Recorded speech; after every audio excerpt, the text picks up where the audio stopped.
Pozdrav svima, dobrodošli na kanal Voziva Sladan i dobrodošli na još jedan video najnovije rubrike moje svakodnevice u saobraćaju. Odmah ćemo da pređemo na stvar, nemojte da gledate na datum dole levo i na vreme. Ovdje sam trenutno u Novom Sadu i tražim parking. Ovo je Kosovska ulica na Podbari, jedan veoma problematičan deo grada što se tiče parkiranja, tako da morate neko vreme da jurite okolo mesto. I ovdje ulazimo, kao što vidite, u jednosmernu ulicu, dakle zona 30, imamo znak da je ulica jednosmerna i pogled ispred mene ima jedan Peugeot koji se parkira. Ja sam se toliko skoncentrisao na njega da nisam primetio da ova Škoda s desne strane zapravo je upaljena, rade joj štopaljke i da čovjek hoće da se isparkira, ali nema veze. Uglavnom, nastavljamo dalje s potragom za parking i Peugeot, kao što vidite, ušao je u suprotan smer, pošto svi automobili su okrenuti od mene, a ovaj auto je bio okrenut ka meni, znači definitivno greška i sa te strane i čovjek naravno završava svoje parkiranje. Ja nastavljam dalje i evo ga mesto sa desne strane, međutim, pošto vozim produženi model kombija, ja tu ne mogu da stanem.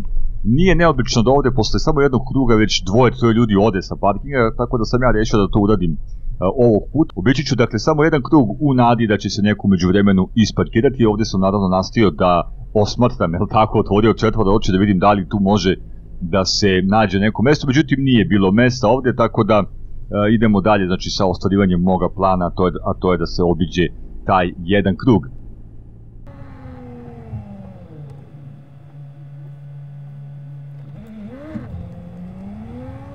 Ovdje opet nema parkinga i ponovo ulazimo u istu ulicu kao s početka videa. Međutim, kako sam ušao ovdje u ulicu, eto ti ga sad, opet onaj isti Peugeot, ali sada hoće na ono mesto one Škode koja je bila tu, koju ja nisam primetio da se isparkirava, da se parkira. I naravno, pošto sam ja završavao sa postom, tu sam bukvalno na 200 metara od kuće, nisam žurio nigdje, jednostavno sam sačekao da osoba koja vozi ovaj auto završi to svoje parkiranje. Međutim, već se vidjelo iz prvog momenta da po kretnje automobila i po načinu na koji se taj auto kreće, ta osoba nije bila baš vična parkiranju i da joj to neće uspjeti bar iz ovog ugla trenutno. Tako da sam ja i dalje tu strpljivo čekao, vidio sam da tu ne može da se desi neko parkiranje, pogledajte kako se loše pozicionirao auto, ali ok, kažem, nisam žudio, stvarno nisam bio uopšte, da kažemo, isfrustriran zbog ove situacije, bukvalno sam samo čekao da se završi i ovdje sada se auto zaustavlja i kreće gledanje. Kreće gledanje kao u onim starim kaubojskim filmovima.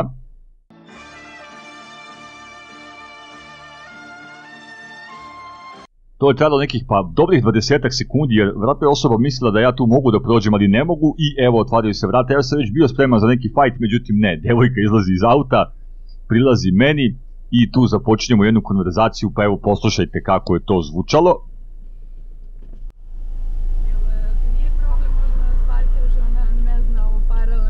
Nije problem. A šta je bilo s onim mestom malo pre da ste probali da? Ni to ne valja, jel? Nema potreba da paniči, ja ne žudim nigdje.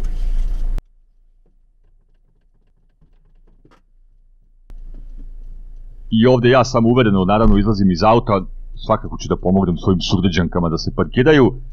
Ona mi djevojka objašnjava kako ona zaista ne ume, izvinjava se, kaže nikakav problem, nije sve u redu, rekao ja sam profesionalni vozač, tako da dođe mi prirodno bukvalno parkiranje auta, rekao normalno je da imaju ljudi koji još uvijek nisu to savladali, bukvalno sam to i mislio, naravno najiskrenije. I ovdje je bio mali problem što je Peugeot automatik, a mi svi Balkanci ovdje retko ko vozi automatik, ali dobro, vozio sam jednom u životu automatik, znamo svi koji je princip veoma lako, tako da sam evo ja ovdje obavio to parkiranje. Naravno, malo pre sam pitao šta je bilo s onim mestom, jer bilo mi je jako čudno, devojka se baš dobro parkirala, iako je ušla u suprotan smer, pa mi je bilo čudno zašto je odustala od tog parking mesta i došlo na ovo ovdje, ali ok, to je naravno njena odluka. Uglavnom, evo, vidjeli ste moje, znači, superiorno parkiranje i moje sposobnosti, tako da eto, obavio sam jedno dobro delo za taj dan i to je bilo to. Sad je samo preostalo meni da nađem parking mesto i da se zaustavim tu gdje treba. Ali ono što je problem je to što sam rekao već, ovaj kombi koji ja vozim je produženi model i onako ima nekih pa skoro 5 metara dužine, 4,5 nek bude. I onda sam došao ovdje do mesta gdje je taj Peugeot od malo pre pokušao da se parkira. I sada naravno ja ću se izmeriti ovdje, znači prošao sam ovako pored mesta, gledao sam onako da vidim da li mogu da stanem tu, međutim nisam bio siguran, ali blagosloven bio onaj koji je izmislio rikverc kameru. Evo ja sad idem ovdje u rikverc, gledam na kameru koliko blizu će moj zadnji branik prići prednjem braniku auta koji je iza mene. I ovdje sam procenio da ću bukvalno imati po 5-6 cm s prednje i sa zadnje strane i krenuo sam u manevar parkiranja i to sam naravno i na kraju uspešno i uradio. Eto, to bi bilo to za danas, to sam htio da vam prikažem. Sve je prošlo usavršeno onako baš kako treba, znači završeno parkiranje, urađeno dobro delo za ovaj dan i eto, još jedan video iz naravno rubrike Moja svakodnevnica u saobraćaju. Eto, to bi bilo to. Ako vam se svidio video, izaberite opciju da vam se sviđa. Ako želite da gledate, da slušate još, izaberite opciju praćenja i upalite sva sve obaveštenja. Možete pogledati moju Facebook stranicu, link je u opisu. I još jednom hvala vam na gledanju, vidimo se sljedeći put. Pozdrav!